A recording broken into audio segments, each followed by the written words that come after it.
TV Média. Aimez, partagez et abonnez-vous. Excellence, monsieur le vice-gouverneur, bonjour. Bonjour Ndeko. Oui, Toputi Otongo a on a Katia Morganayo. J'aurais remarqué Bazako démolir, Bazo Bouka. Qu'est-ce qui se passe? Ndeko, le lot Zali, dimanche 5 février 2023. Oezali Kola Kisabatuke, Mutumoko Azali Kola Mibe Côté. Bien sûr que Nazala Mikanda, oh l'État fait sa place. Mais morgue, oh, comment vous criez, bambouteillage et belé awa.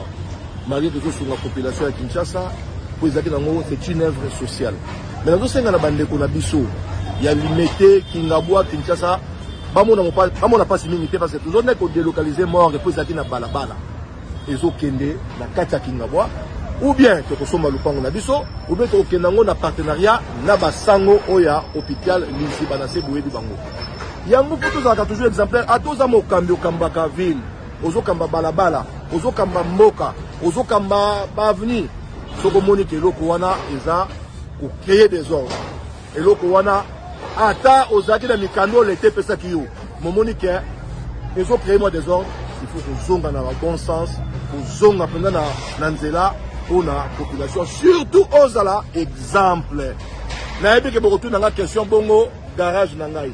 Oui, garage Nangaï na Obukango, parce que garage Nangaï c'est le même titre dans la station service, la station essence où ils ont la balabala automobile. Et puis créer un embouteillage télé au numéro. La solution là, bota la binomoro, morgue. Et puis dans le bec à CT, que bisomo bakambi, photo ça la exemplaire. Merci beaucoup.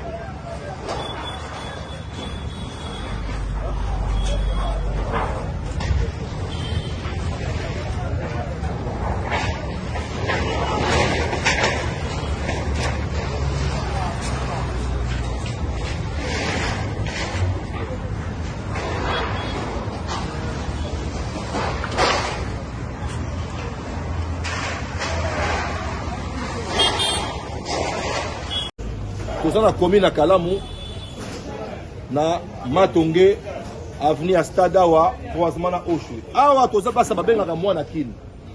Tobuka ki awa, mitindo, bisoté même, loi. Parce que là, balabala, ils sont sur l'emprise publique. Mitindo auto juike, batunio so o batie babar na bango ba terrasse na balabala et kolongwa. O alinga teka masanga, amilu ele lupango na ye, toi ça na lupango na ye, ateki masanga na ye asali. Et puis en vendant ma masangawana, boye baké, makamope ya nuisance sonore ezali. Oye ba era kobeta musique, na era kosuki sa musique na yo. Awa plus grave na mwana kin, bota la caniveau za na kati ya lupango, ya komisi lupango na ye, kasa balaba ya l'état. Joa caniveau a. Bota la caniveau. Na kati ya lupango, jamais vu. Caniveau na kati ya lupango. Les gens doivent comprendre que l'état zali, l'état au Kélébino, vous allez comprendre que dans beaucoup l'état zala. Merci. TV Média. Aimez, partagez et abonnez-vous.